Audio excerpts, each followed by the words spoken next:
Uma vez com a paz do nosso Senhor e Salvador Jesus Cristo. Para mim é um motivo de muita alegria poder estar aqui juntamente com os irmãos, não apenas para ministrar a palavra de Deus, mas primeiramente para adorar a Jesus, porque Ele se faz presente nessa noite. Eu queria desde já convidar, agradecer o convite que vocês através do pastor Moisés, que Deus abençoe, também ao pastor Carlinhos, que Deus abençoe. A gente congregou junto ali no Rio Vermelho, também a minha esposa que me acompanha aqui nessa noite, e a cada um de vocês que chegaram até aqui. Eu tenho certeza que se você veio até aqui nessa noite, é porque Deus tem uma palavra direto do céu para a tua vida. Eu queria desde já convidar os irmãos para abrirem as nossas Bíblias no livro de 1 Samuel, capítulo de número 10 e versículo de número 6. Livro de 1 Samuel, capítulo de número 10 e versículo de número 6.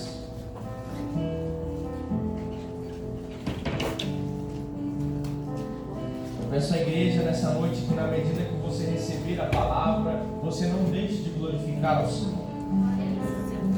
Os irmãos que encontraram o texto bíblico digam amém. Amém. E o Espírito do Senhor se apoderará de ti, e profetizarás com eles, e serás transformado em outro homem. E há de ser que quando esses sinais te vierem, tudo que estiver na tua mão faz, porque Deus é contigo. Amém? A igreja pode tomar o assento. Eu prometo ser breve, mas entregar tudo aquilo que Deus colocou no meu coração essa noite. A palavra de Deus vai nos dizer que o povo de Deus esteve por 430 anos escravizados dentro do Egito. Só que o Senhor, pela sua infinita bondade e misericórdia, arrancou o povo da escravidão com a sua mão poderosa. O Senhor os fez sair da terra do Egito, porque aquele povo carregava uma promessa. Essa promessa era de chegar em uma terra em que Deus havia lhes preparado, uma terra que manava leite e mel. A palavra de Deus vai nos dizer que após Deus arrancar aquele povo com a sua mão poderosa das garras de Faraó, Deus vai conduzir aquele povo pelo deserto durante 40 anos. Depois de 40 anos, esse povo agora vai adentrar a terra prometida. Só que entenda que para esse povo entrar na terra prometida, esse povo eles foram conduzidos pelo servo do Senhor chamado Moisés. A palavra de Deus vai dizer que Moisés ele era um homem cheio de Deus, e ele ouvia a voz de Deus. O Senhor se encontrava com Moisés. Só que entenda que por intermédio de Moisés aquele povo saiu do Egito e conquistou a Sehon e Og, os reis dos amorreus. Eles conseguiram a vitória e eles continuaram caminhando rumo à terra prometida. Só que entenda que agora Moisés morre. Só que Deus ele não vai deixar aquele povo sem um líder. Deus agora vai levantar a Josué. Josué ele era amigo de Moisés. Josué ele era chegado de Moisés. E entenda que quando Deus recolhe Moisés, Josué vai ser escolhido. Só que quando Josué é escolhido, ele se sente incapaz, ele se sente pequeno, ele se sente incapacitado de exercer aquilo que Deus estava colocando na mão dele. Entenda que ele estava acostumado a ser liderado e agora ele tinha que ser líder. Só que Deus ele vai ao encontro dele e vai dizer: então somente esforça-te e tem bom ânimo, porque longa é a tua jornada e tu conduzirás esse povo e eles chegarão até a terra prometida. Josué agora vai se levantar do seu luto confiando na palavra que Deus havia liberado no seu espírito. Porque é muito difícil quando nós perdemos alguém ou quando algo terrível acontece na nossa vida. É muito difícil de nos levantarmos de novo. Muitas das vezes ficamos frustrados, ficamos entristecidos e nos perguntando por que de Deus permitir tal coisa na nossa vida. Só que entenda que escolhido, ele tem que estar disposto a passar pelo processo do oleiro.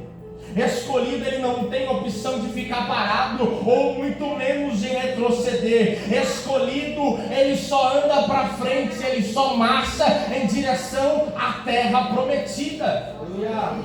Agora então, por intermédio de Josué, aquele povo vai levantar acampamento após a morte de Moisés e vai começar a caminhar. Só que entenda que agora aquele povo vai se encontrar de frente ao Rio Jordão. E aquele povo estava preocupado porque Josué não tinha histórico. Josué não tinha tido grandes feitos. Porque por meio de Moisés o povo atravessou o Mar Vermelho. Por meio de Moisés o povo saiu das garras de Faraó. Por meio de Moisés eles conquistaram Seom e Og. Só que entenda que o mesmo Deus que operava na vida de Moisés é o mesmo Deus que estava operando também na vida de Josué. E aquele povo atravessou o Rio Jordão, porque o mesmo Deus que abre o Mar Vermelho é o mesmo Deus que vai abrir o Jordão que está na tua frente. O mesmo Deus que fez lá atrás é o mesmo Deus que está aqui hoje e que vai fazer quantas vezes for necessário na tua vida. Entenda que muitas das vezes nós ficamos paralisados, nos lembrando de milagres antigos e nos questionando, muitas das vezes desacreditando de que Deus possa fazer de novo. Mas Deus me trouxe aqui nessa noite para dizer: eu não só posso fazer de novo, como vou fazer de novo na tua história. Aleluia! A palavra de Deus vai dizer que eles atravessam o Jordão. Depois do Jordão, agora eles vão chegar até Jericó. Só que entenda que Jericó era uma das cidades mais temidas da época, porque tinha a maior muralha da história. A maior muralha, o reino que teve a maior muralha de toda a história do tempo antigo foi Jericó. Ninguém vencia Jericó, sabe por quê? Porque as muralhas eram tão grandes e fortificadas que o inimigo, quando estava a quilômetros de distância, ele era neutralizado, porque eles tinham uma visão ampla do inimigo muito antes deles chegarem perto. Eles destruíam e aniquilavam todos os seus inimigos. Só que entenda que Deus, por intermédio de Josué, vai derrubar as muralhas de Jericó. E entenda que eles não usaram ferramenta alguma de ataque, eles apenas ouviram o Senhor e fizeram aquilo que o Senhor havia dito.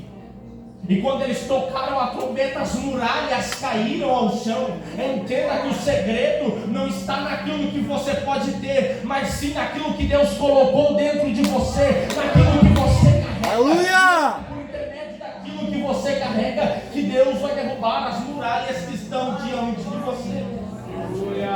Eles conquistam a Jericó, conquistam a Ai, conquistam os 7 reinos. E depois de conquistarem os 7 reinos, agora esse povo então vai adentrar a terra que manava leite e mel. Aquele povo agora estava vivendo o cumprimento de uma promessa antiga. Aquele povo agora estava vivendo o cumprimento de uma promessa.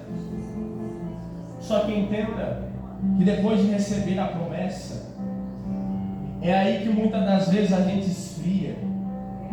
É aí que muitas das vezes a gente deixa a oração de lado, a busca de lado. Por quê? Porque nós já recebemos aquilo que queríamos.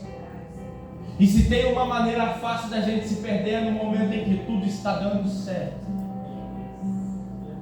Porque é quando tudo está dando certo que muitas das vezes a gente se cala, a gente diminui a oração. Sabe por que o crente tem que estar sempre lutando, tem que estar sempre vencendo muralhas, sempre derrubando gigantes? É porque quando tem dificuldades na nossa frente, tem oração na nossa vida. Porque a gente se desespera, a gente não sabe se ainda vai continuar vivo no dia que vem. Só que entenda que quando tudo está tranquilo, a gente só descansa. E agora aquele povo vai descansar e de repente eles vão começar a levantar altares para os ídolos. Vão começar a adorar deuses dos povos inimigos. Aquele povo agora deixou de adorar ao Senhor e começou a adorar outros deuses na terra que Deus havia lhes dado. Agora Deus vai permitir com que os inimigos de Israel se levantem outra vez contra aquele povo. E se tem um povo que mais atacou Israel, que chegou a cobrar imposto dentro da sua própria cidade, dentro da sua própria terra, da sua nação, foram os midianitas. Os midianitas por longos anos roubavam aquilo que Israel plantava. Eles saqueavam a colheita de Israel. Eles tiravam tributos em cima de Israel. Entenda que Deus permitiu com que o inimigo obtivesse vitória sobre Israel, porque Israel esqueceu de adorar ao Senhor, o único que é digno de toda honra, de toda glória, de todo louvor e adoração. A palavra de Deus vai nos dizer agora que Deus vai levantar homens e mulheres com o Espírito Santo, os juízes, para que viessem administrar aquela situação. E dentre eles estavam Otiniel, Débora, Sansão e muitos outros. E no tempo dos juízes havia muitas guerras contra o povo do Senhor. E o tempo passa. E agora então Deus vai levantar a Samuel. Samuel, além de ser profeta, ele também era juiz e sacerdote daquele povo. E quando Samuel estava à frente liderando aquele povo agora vai se voltar contra Samuel e se voltar contra o Senhor. Eles vão chegar até Samuel e vão dizer: Samuel, nós vemos que os povos vizinhos têm reis, eles têm tronos, e nós não temos um rei. Aquele povo não via o Senhor como seu rei. Aquele povo sentia falta de alguém governando sobre eles. Se esqueceram de tudo que Deus havia feito por aquele povo. Porque enquanto Deus estava na frente, enquanto aquele povo priorizava a presença de Deus, Deus ele enviava o maná, Deus ele enviava codornizes, ele fazia a água sair da rocha, Deus operava milagres extraordinários, mas tudo aquilo não foi suficiente para que o povo reconhecesse Deus como seu rei.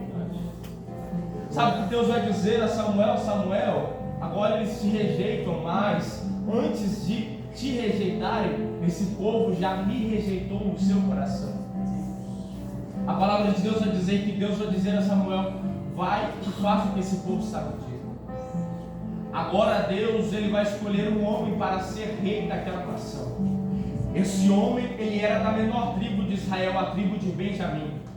Ele era do menor clã. Esse homem ele era filho de Quis. Esse homem se chamava Saul. Saul agora vai ser escolhido por Deus para ser rei de Israel. E embora a lembrança que nós tenhamos de Saul não seja muito boa, talvez muitos daqui olhem Saul como um grande inimigo de Davi, mas ele também foi um escolhido. Ele também foi alguém chamado.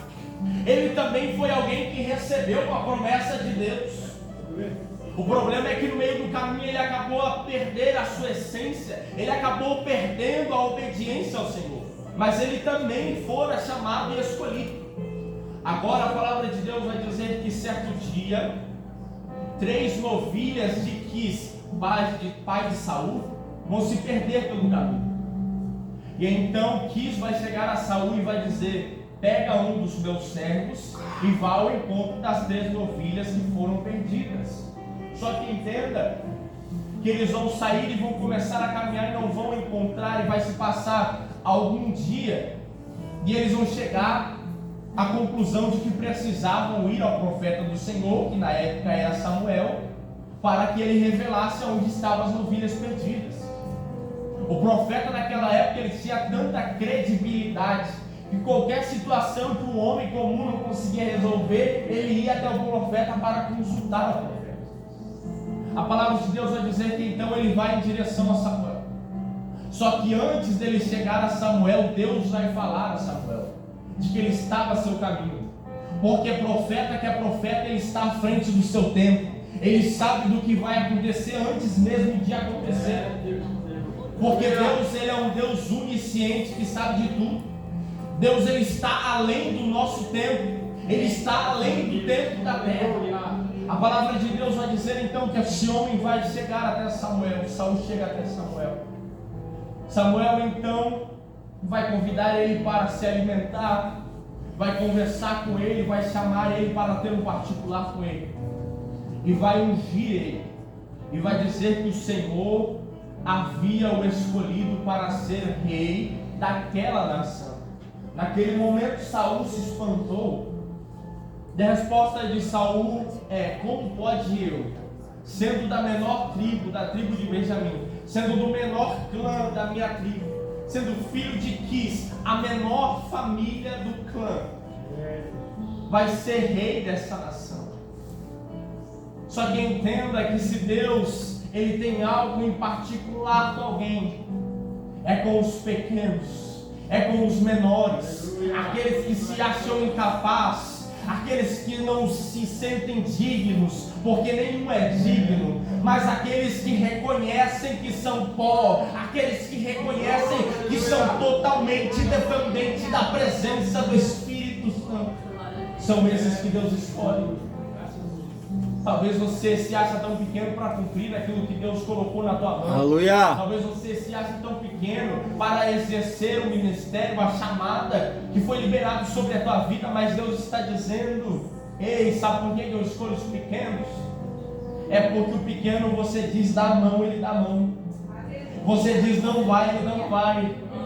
O pequeno, ele reconhece a autoridade que está do lado dele, que é maior que ele. E Deus, ele conta com você nessa noite. É você que Deus quer levantar, é você que Deus quer tomar pela mão. E entenda que quando Deus nos toma pela mão, Ele nos faz chegar em lugares que aos nossos olhos é impossível. Ele nos faz alcançar posições que aos nossos olhos é impossível. Mas nós só precisamos dar a mão e cumprir o ID do Senhor, obedecer a voz do Senhor e exercer o chamado a qual nós fomos designados. Todos sabem o quão difícil é aceitar a primeira oportunidade. E muitas das vezes a gente se sente envergonhado, a gente se sente incapaz. Mas o Senhor está dizendo: tudo que for colocado na tua mão, faça, porque eu serei contigo. A palavra de Deus vai dizer então que Saul é ungido, e agora ele vai retornar à sua casa. Só que antes dele retornar, Samuel vai dar instruções acerca da volta dele, e vai dizer: no caminho de volta você vai encontrar 3 homens. Esses homens carregam consigo 3 cabras, eles carregam 2 pedaços de pão e um odre de vinho feito de couro. Quando você se encontrar com esses homens, eles vão lhe dar 2 pães, e você aceite e continue o seu caminho. Depois disso, um grupo de profetas se aproximará de ti, e então tu profetizarás, e serás cheio do Espírito Santo, e serás transformado em outro homem, e a partir disso, tudo que for colocado na tua mão, tu o farás, porque Deus será contigo. Aleluia. A influência, ela é algo que tem tanto peso sobre a nossa vida, mais do que nós imaginamos. O poder da influência hoje, ele é tão poderoso que tira pessoas que estão no caminho, pessoas que estão na presença. Sabe por quê? Porque começa a andar com um grupinho que está desviado, começa a andar com um grupinho que está fazendo tudo errado. Essa noite é culto de jovens e Deus me trouxe aqui para falar nessa noite: não perca o foco do propósito.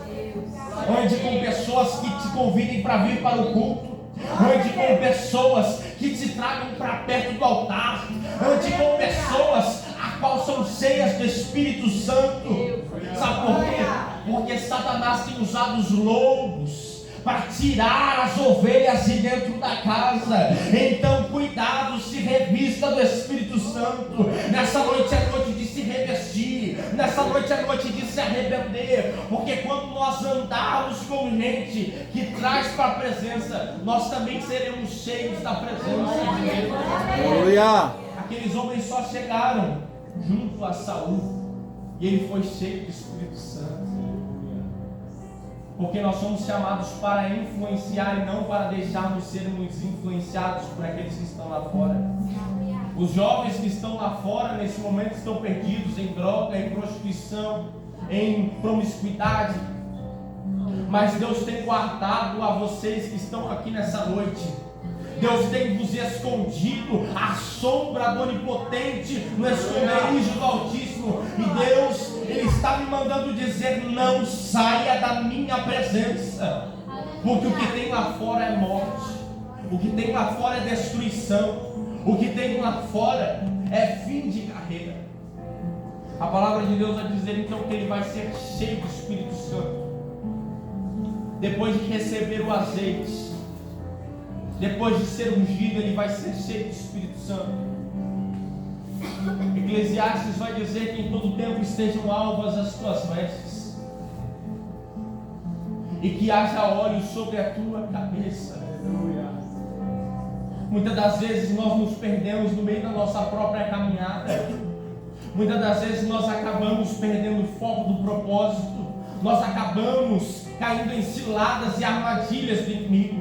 Só que Deus me trouxe aqui nessa noite, porque se tem alguém caído, você entrou caído, mas vai sair daqui levantado e carregado pela presença de Deus.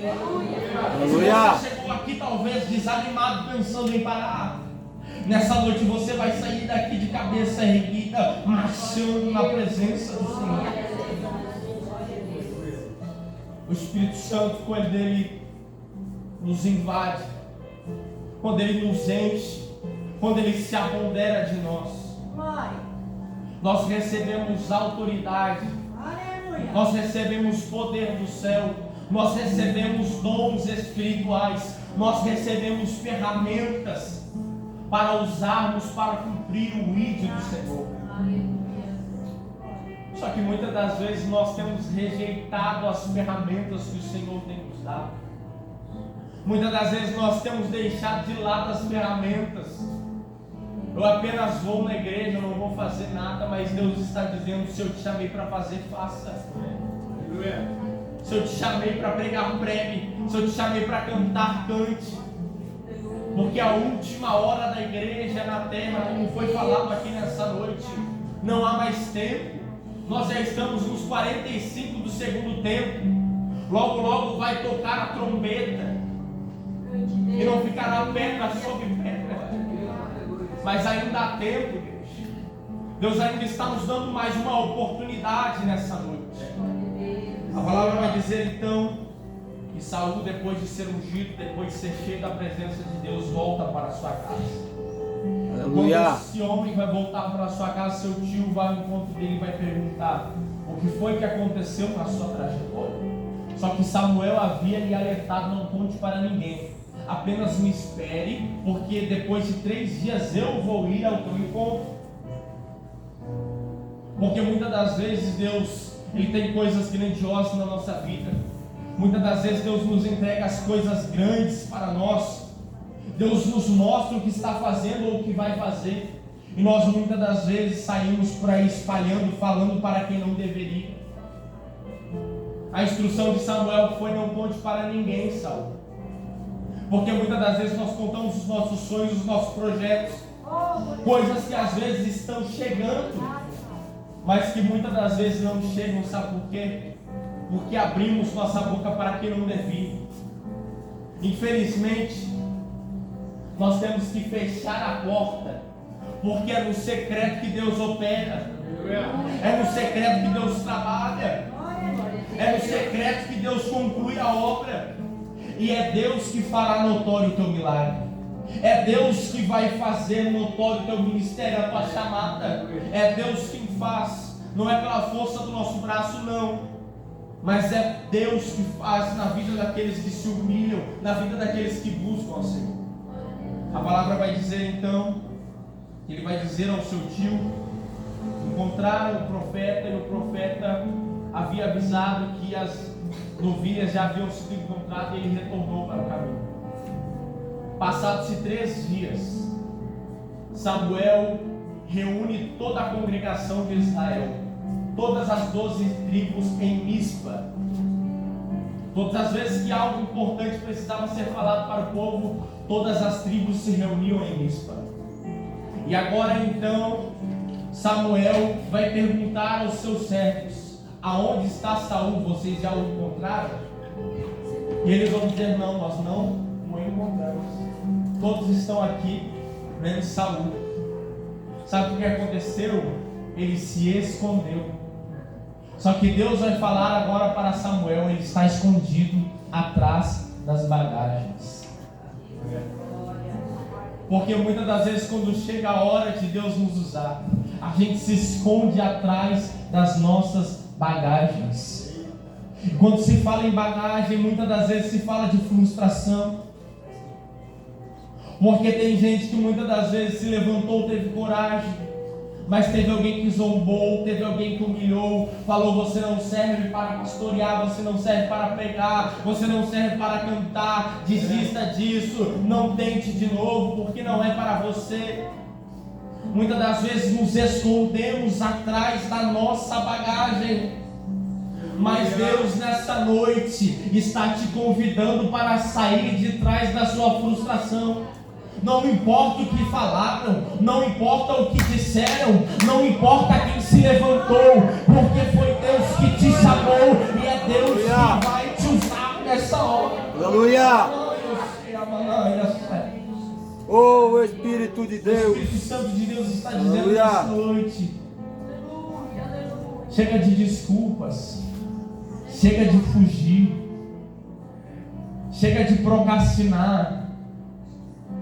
Chegou a hora, não há mais tempo. Chegou a hora da colheita e poucos são os segadores, poucos são os trabalhadores. O Senhor conta contigo nessa noite, jovem. O Senhor conta contigo nessa noite, igreja. Deus está trazendo um despertar sobre a nossa nação. Deus está trazendo um despertar sobre a igreja nesta última hora. E eu falo por mim mesmo, muitas das vezes me escondi do meu chamado. Muitas das vezes me escondi. Neguei oportunidades, neguei convites, neguei agendas. Por vergonha, por medo. Só que entenda, é Deus quem faz, não é você. Deus só vai usar a tua boca. Deus, Ele só quer usar o teu vaso nessa noite. É Ele que faz, é Ele que opera tudo em todos, do jeito dEle, da maneira dEle. Se fosse por isso, eu não estaria aqui nessa noite, porque eu também me sinto incapaz, eu também me sinto pequeno, eu também não me acho digno de estar aqui. Mas entenda que não é opcional, é uma ordem que Deus te deu, é uma ordem que Deus deixou para a igreja: ide por todo mundo e anunciai o evangelho a toda criatura. Não é um convite, é uma ordem. Não é um convite, é uma ordem. Então cumpra aquilo que Deus te manda nessa noite. Oh, Espírito de Deus! Aleluia! Se de alguma maneira eu não soube me expressar, que o Espírito Santo venha dar entendimento no coração de cada um. Deus abençoe. Convida a igreja nessa noite para se colocar de pé. Tem alguém aqui nessa noite que ainda não aceitou Jesus como seu único e suficiente Salvador, e que queira sair daqui com Jesus, e que queira sair daqui com uma aliança? Vem até aqui à frente que nós vamos estar orando com você. Ou você que talvez por algum momento acabou se afastando da presença de Deus. Aleluia. Vem até aqui à frente. Deus está aqui nessa noite. Essa noite é noite de conselho. Essa noite é noite de restauração da aliança. Aleluia. Isso é motivo de glorificar a igreja. Isso é motivo de engrandecer o nome do Senhor, porque é Ele que faz. É só Ele que pode tocar no coração do homem. É só Ele que pode convencer o homem do seu pecado. Senhor, Nós colocamos aqui os teus filhos na tua presença. Que o Senhor venha estender as tuas mãos sobre cada um deles, ó Pai. Que o Senhor venha receber eles nessa noite, Pai. Que o Senhor venha escrever o nome deles no livro da vida. Que o Senhor venha apagar todo o pecado. Que o Senhor venha quebrar todas as correntes que até hoje os prendiam, que até hoje os acorrentavam. E nessa noite o Senhor quebra a corrente. Que nessa noite o Senhor despedaça o jugo. E que nessa noite o Senhor transforme a cada um desses filhos que estão aqui diante do teu altar. Espírito Santo de Deus, abraça cada um deles nessa noite. Espírito Santo de Deus, enche eles com a tua presença, enche eles com o teu poder, enche eles com a tua glória. E que a tua presença, Pai, esteja com eles de dia, de noite, pela manhã, na segunda, na terça, na quarta, na quinta, na sexta, no sábado, no domingo, até que o Senhor venha. Que a tua presença esteja sobre eles, que a tua graça esteja sobre eles. Eu te peço, Senhor Jesus, continue manifestando o teu poder sobre esta igreja, continua operando sobre os teus filhos, continua derramando da tua unção, da tua autoridade sobre os teus filhos. É o que nós te pedimos, Pai, em o nome de Jesus, em o nome de Jesus.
Sentados, meus queridos, só mais um minuto.